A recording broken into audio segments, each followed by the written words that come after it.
Good evening. Today I would like to discuss about an order set or a protocol which is known as DKA protocol. It is used at the hospital when a patient with diabetic ketoacidosis or hyperglycemic hyperosmolar syndrome come to the hospital. It's a life-saving protocol for those patients, and the goal of this video is to make the doctors, medical students, pharmacists or pharmacy students familiarize with this protocol. And the protocol is totally up to the discretion of the physicians, how they're going to use it and what they're going to order from this protocol. So as I keep on making important videos like this, please subscribe to the channel and share with your friends the video. Before going to the actual 4-page diabetic ketoacidosis and hyperglycemic hyperosmolar syndrome order set, there is a form which is a 1-page form that can be used at the emergency department for some quick orders when these patients arrive, and that form contains order for CMP CBC, serum ketones, clean catch midstream urine, serum osmolality, IV saline lock, an order for IV fluid which we will see in the main 4-page form again, checks every 1 hour, and arterial blood gas if the vital signs abnormal or the patient is lethargic. This is the order set for adult insulin infusion for diabetic ketoacidosis and hyperglycemic hyperosmolar syndrome HHS orders. The order set starts with some nursing orders for checking patients' vital signs, hourly intake and output, and if the patient need any urinary catheter, and also venous thromboembolism risk assessment, and there is also some orders for nurses to check point of care testing blood glucose. Then there is the portion for ordering IV fluid bolus, which can be normal saline or any other IV fluid, whichever one the physicians want. They can choose the normal saline or write down their own choice of IV fluid with whatever rate they want. After the IV fluid bolus order, there is the portion for ordering IV maintenance fluid, which oftentimes become an as needed order based on the patient's potassium level, because maintaining the potassium level on these patients are very important. So based on the potassium level of the patient may need different type of IV fluid maintenance order, which you can see from this portion of the protocol. Then there is the portion for ordering medications for the patient, and if any of these medications is ordered for the patient, then patient should have endocrinology or nephrology consult.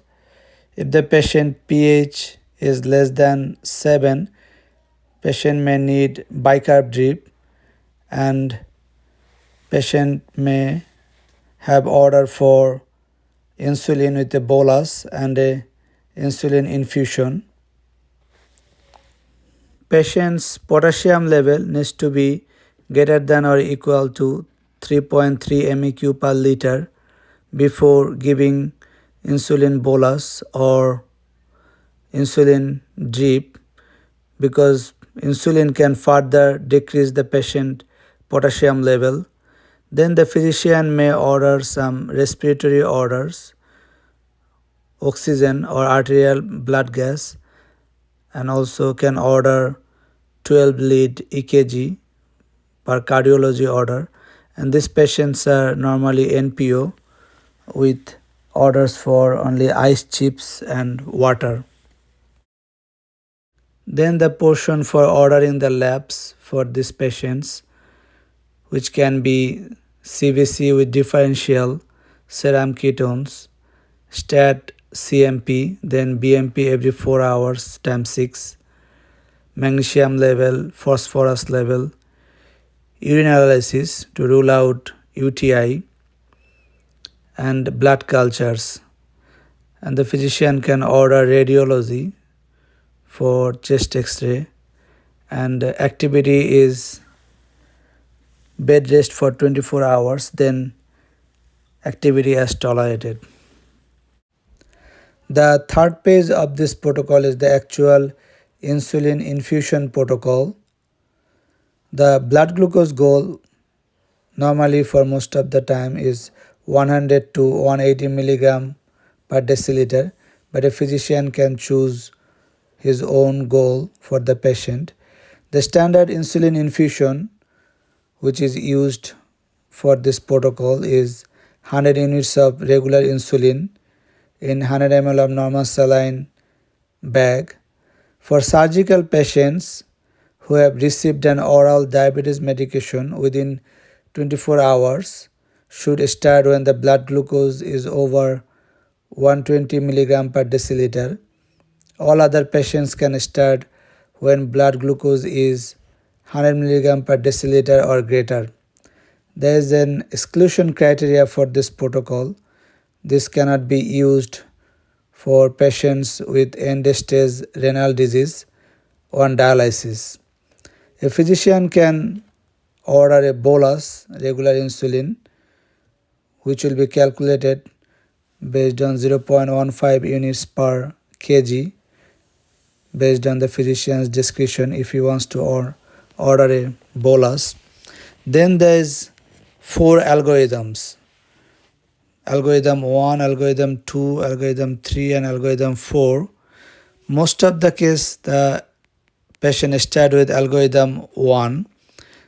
Algorithm 2 is for patients with blood glucose not controlled with algorithm 1, or it can be started here if patient is status post coronary artery bypass graft or receiving glucocorticoids, or patient with diabetes receiving less than 80 units per day of insulin as an outpatient.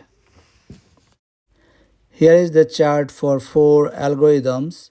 Here you can see the infusion rate for insulin drip based on patient's blood glucose level. And if any time patient blood glucose is less than 80 mg per deciliter, then insulin infusion needs to be turned off and patient should be followed for hypoglycemia protocol. And also the insulin infusion needs to be turned off if blood glucose is less than 100 mg per deciliter, and insulin infusion again can be restarted if blood glucose is more than 140 mg per deciliter for 2 checks. As we said before, most of the time patients start with algorithm 1 and they can move up to algorithm 2, algorithm 3 or algorithm 4 based on if the previous algorithm did not work for them, meaning if the previous algorithm could not control their blood glucose. The 4th page of this protocol has the instructions for moving within an algorithm or moving up or moving down the algorithms based on the patient's blood glucose level. An algorithm failure is identified when the blood glucose is outside of the goal range and the blood glucose has not changed by at least 60 mg per deciliter within 1 hour. For moving down the algorithms, when the blood glucose is less than 80 mg per deciliter, institute the hypoglycemia protocol. The previous algorithm is resumed once the blood glucose has returned to over 140 mg per deciliter for 2 checks. Move to a lower algorithm only if blood glucose was less than 120 mg per deciliter for 2 checks. A physician needs to be notified for blood glucose change greater than 100 mg per deciliter in 1 hour, or if blood glucose is over 360 mg per deciliter, or if patient has hypoglycemia which has not resolved within 15 minutes of having discontinued the insulin infusion and administering 25 gram of dextrose 50 injection by IV.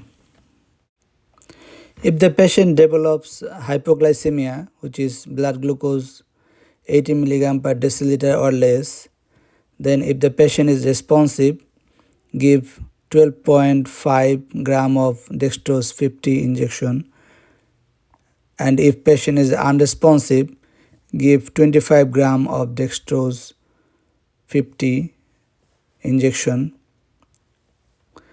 Recheck blood glucose every 15 minutes and repeat 12.5 gram of dextrose 50 injection IV if blood glucose remains less than 80 mg per deciliter.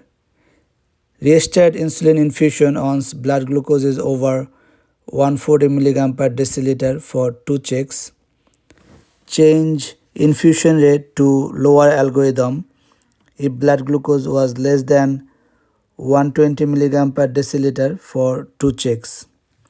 For discontinuing this IV insulin infusion for DKA or HHS patients, do not discontinue insulin infusion until ion gap is closed or bicarbonate is equal to or greater than 18 MEq per liter.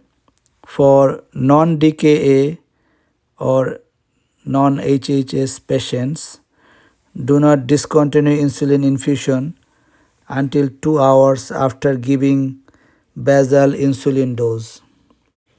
Here is an example of insulin infusion tracking form which nurses use for tracking the patient's blood glucose level for date and time, which algorithm patient is on, the infusion rate, the potassium level, and patient bicarbonate level, and if there is any comments. Thanks for being with me for this long. Please don't forget to press the like button or share with your friends, and please subscribe to the channel, and I hope to see you guys with another important video next time. Thank you.